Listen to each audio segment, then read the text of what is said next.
عزيزتي الفاضلة، الفرق بين توأم الروح ورفيق الروح أن رفيق الروح هو الشخص الذي يتواجد في حياتك للمساندة، للدعم، للتشجيع في الأوقات التي تشعري فيها بالهبوط المشاعري.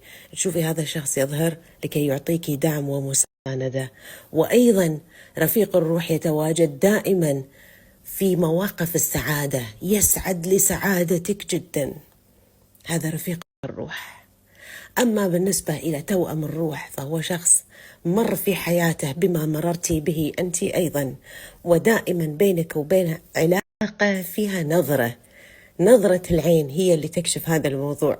دائما توأم الروح يكشف من العين، من نظرة العين. تدركي من نظرة العين أنه يفهم شعورك ويفهم ما بداخلك، ولا يحتاج إلى توضيح ولا يحتاج إلى شرح. فإذا كان الزوج هو توأم روحك وفيه هذه الصفات، فهنيئا لكل امرأة عندها زوج هو توأم الروح، اللي يفهم شعورها ويفهم ما بداخلها ويفهم هي ماذا ترغب دون أن تتحدث.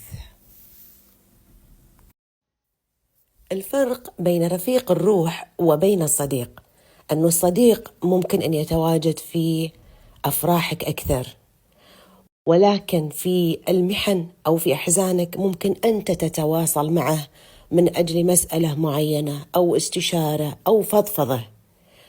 يختلف تماما عن رفيق الروح، لأنه رفيق الروح شخص يتواجد في حياتك، يظهر لك وكأنه شخص موجود في حياتك فقط لكي يدعمك في المحن ويقدم لك سعادة فوق سعادتك في الأوقات اللي أنت تسعد فيها.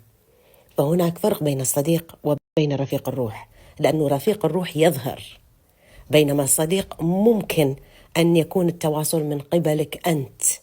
فهناك فرق بين الصديق وبين رفيق الروح.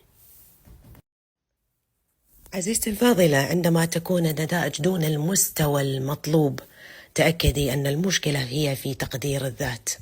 كثير من الأشخاص يجهدون أنفسهم فوق اللازم ويقومون بأعمال بجهد جهيد ظنا منهم أن هذا الأمر يساوي تقدير ويساوي نتائج طيبة، بينما هو أمر يخالف تشريع السماء لقوله جل من قال: بسم الله الرحمن الرحيم، لا يكلف الله نفسا إلا وسعها، لا تكلفي نفسك فوق طاقتك وستأتيك النتائج التي تسعب القلب والمحيا.